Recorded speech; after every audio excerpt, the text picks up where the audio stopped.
So it is my great pleasure now that the warm-up act is over to introduce you to Professor Lethiwe Nzama-Sithole, remarkable woman.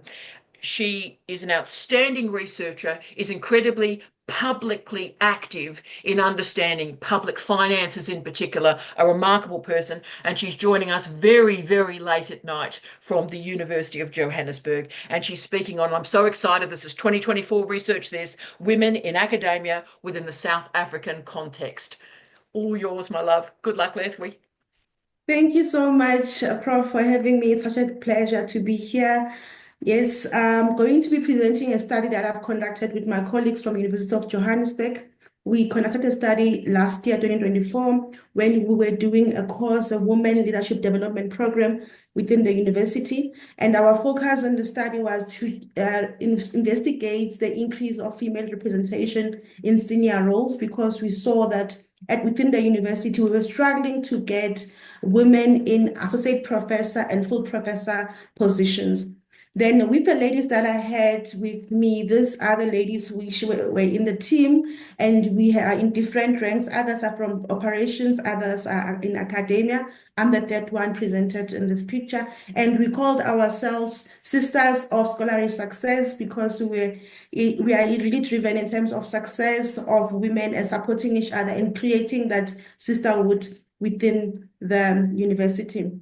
So just to deplete on what you are seeing on the picture, we have seen, and we have this SDG 5, which talk about equality, SDG 10, which also speak about reducing inequality. So in the pursuit of gender equality, as it remains a significant challenge in South Africa, particularly within academic sphere, the problem identified by the group of females that as females, we are underrepresented in senior roles such as associate professor and professor, and the university has set a strategic objective to reach a target of 44% of its senior staff to be females. So UJ had a number of initiatives that they have aimed to transform the university to empower young academics. And one of the programs was the one where the SS Sisters of Scholarly Success was formed. But despite these initiatives, the study believes that there is an urgent need for not only University of Johannesburg, but all other universities in South Africa to prioritize the gender parity in promotions. And just to reflect on what you presented, Prof, when you said in regional universities, there are easier promotions. We are in the urban area and promotions are not easy.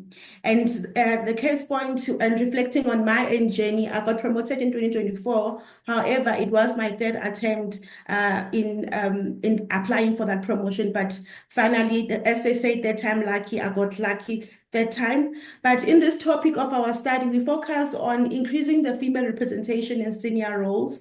And just to give context in terms of research question, we had asked this following question in terms of how can female representations in senior roles as AP and full professor increase to reach the goal that has been set by the university? Because there was a goal, which is a strategic plan, which for 2025, which needed to be met this year, 2025, of fitness for global excellence and stature, and also to ensure that we contribute to SDG 5 and SDG 10 of reducing inequality and increasing gender equality. Just to give context in terms of literature review that we found is that in South Africa, a history of the struggle in terms of gender equality dates back to 1956, marked by the iconic Women March in Pretoria against Operation Pass Laws. And in South Africa, we celebrate Women's Day on the 8th of August, 8th or 9th of August. Here we had females who were ambitious to fight for the rights of women. And in business as well, we have seen women predominantly being minority in top tier positions. However, over the past 40, 50 years, with the presence of influence and has increased in terms of significance. And in academia, we note that although women are graduates, when it comes to number of the students that we produce, majority are women. However, when you look at academic positions, we have females, but in lecturer, senior lecturer roles. But in terms of associate professor, that's still an issue in terms of limitation. In our study, we followed the following methodology. We had done a survey to get information from colleagues within the university, and with that, we looked at multiple methods where we focused on both qualitative and quantitative methods, and we looked at descriptive statistics and thematic analysis. And we found that there were limitations of our study because we only got our senior lecturers who are females to participate in the study, which then resulted a limitation. But we also made an assumption that women wanted to become associate professors or full professors. We had applied for ethical clearance to ensure that our study does not have any negative ethical implication, and our participants are also protected in terms of anonymity. In terms of what we wanted to focus on in the questionnaire, we had 5 themes, 5 contracts that we wanted to focus on, just to get to understand if women are aware of the process that they need to follow when applying for promotion. We also looked at the perception in terms of how do women feel about being promoted to associate professor and full professor within the university. That a construct was the support, asking women if they felt supported, they felt they were given opportunity to develop themselves to get into the positions. Also, we looked at the barriers and challenges that women felt within the university. Lastly, we also looked at the representation and target that has been set by the university, and as indicated, we were targeting 44% of the university. In terms of awareness, there were colleagues who participated and shared their views in terms of how aware they were with the process. And with the results of the quantitative method, we saw that it became evident that there was a quite concern with perception of fairness and achievability, where only 2.6% out of 5 mean score was that there was a perception that the process is not fair. Then that also made us more curious in terms of qualitative results, just to understand the themes that we came about. Then in terms of the negative qualitative results, there were issues that women had indicated, saying they have seen that there might have been issues of gender biasness, there might have been challenges and hurdles, and some of that, I'm going to quote some of the notes that have been indicated by colleagues, where they say the more fair and standard uniform approach could be enhanced to eliminate current traces of favoritism. So some colleagues who participated, they found, or they had a view that maybe there is biasness when the process of promotion is put in place.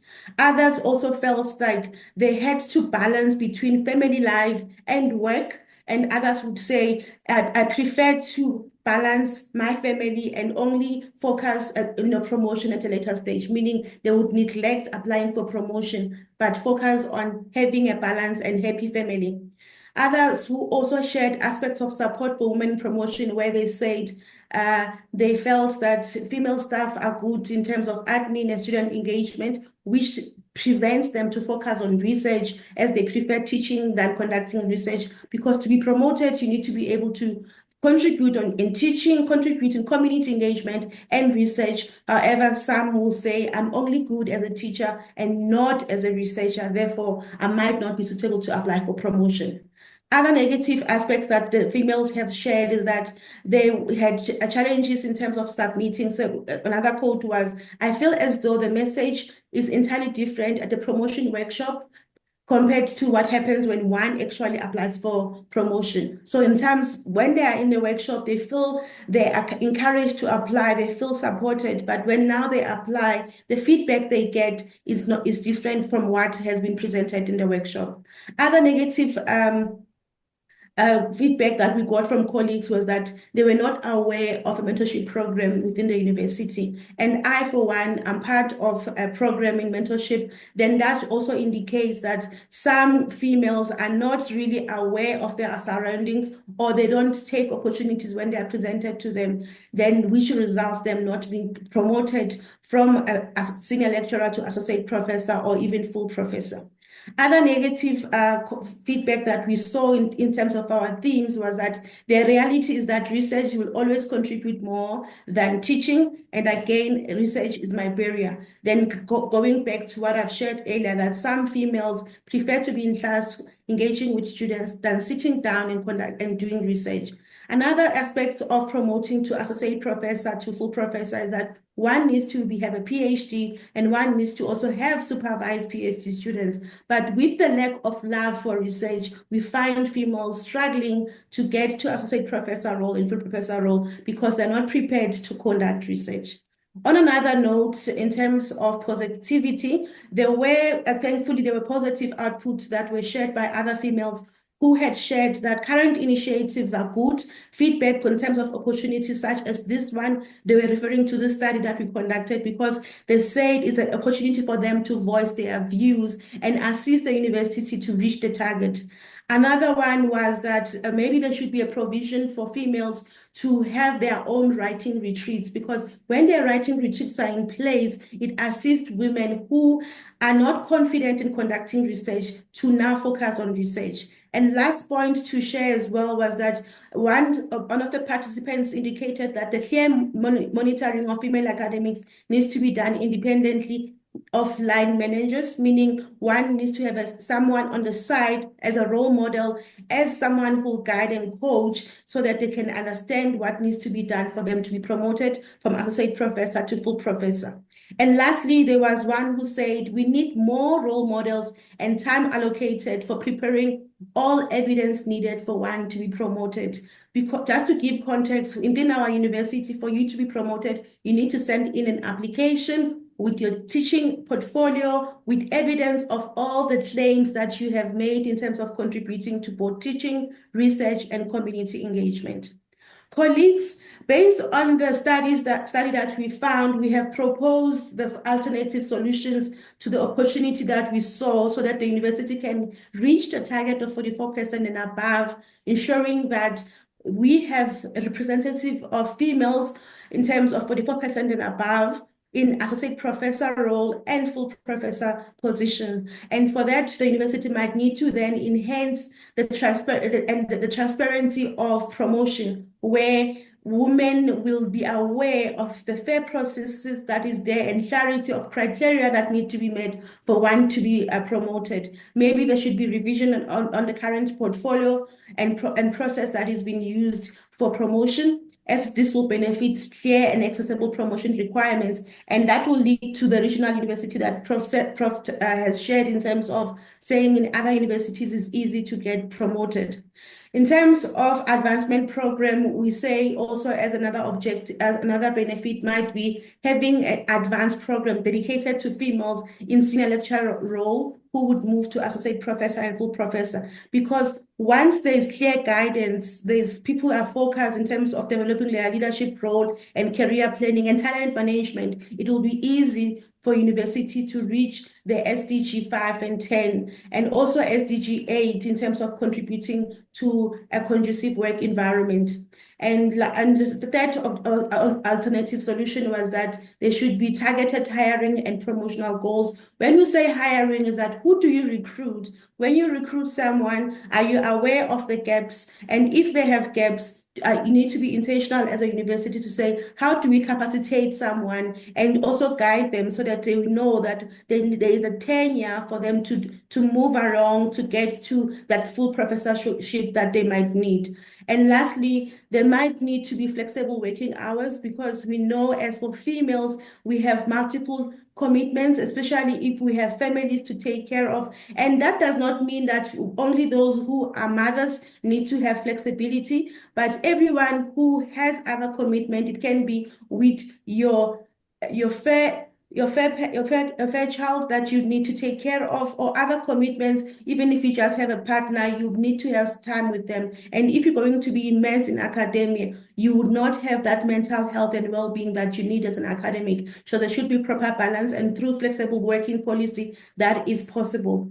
And just to also reflect on the study that we had focused on, I'll give you back in terms of class ceiling. the effect of colleagues within the university not getting to associate professor to full professor level was an issue. And also the promotion criteria was an issue where colleagues who participated saw that promotion was not clear. Mentorship is there. However, there were colleagues who felt the mentorship program was not efficient or effective enough, and some of them were not even aware of it. So our study recommends that there should be intentional and deliberate programs that are put in for women, which are well promoted, and women also see the benefit of being part of those programs, because once they are robust mentorship program, that will also create opportunities for women to network within themselves. Because with mentorship is not only different rankings, even in same rankings as peer mentorship, that can also happen. And others who are mentors can also be mentored by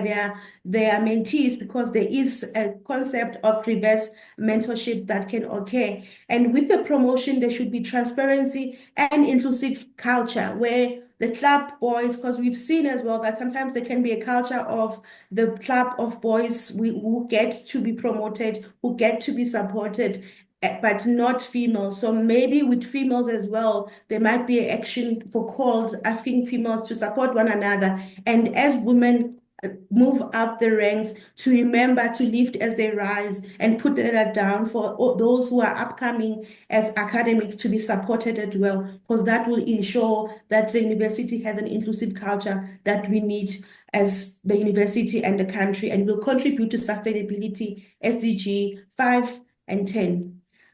Colleagues, thank you so much. That was a presentation by the Study of Scholarly Success through the Women Leadership Program within the university. And we believe it is doable once we are clear as women. And also as women, we should avoid those invisible barriers that we set within ourselves. Yes, there are systematic barriers, but there are other barriers that are set by females themselves through not being organized, not being able to manage their time, having lack of confidence, and not being courageous enough and confident to take opportunities, because opportunities will need to find you when you are ready. But for you to prepare for them, you need to ensure you upskill and you have networks around you so that you can prepare for promotions and other opportunities so you can contribute to academia. Thank you so much, Prof.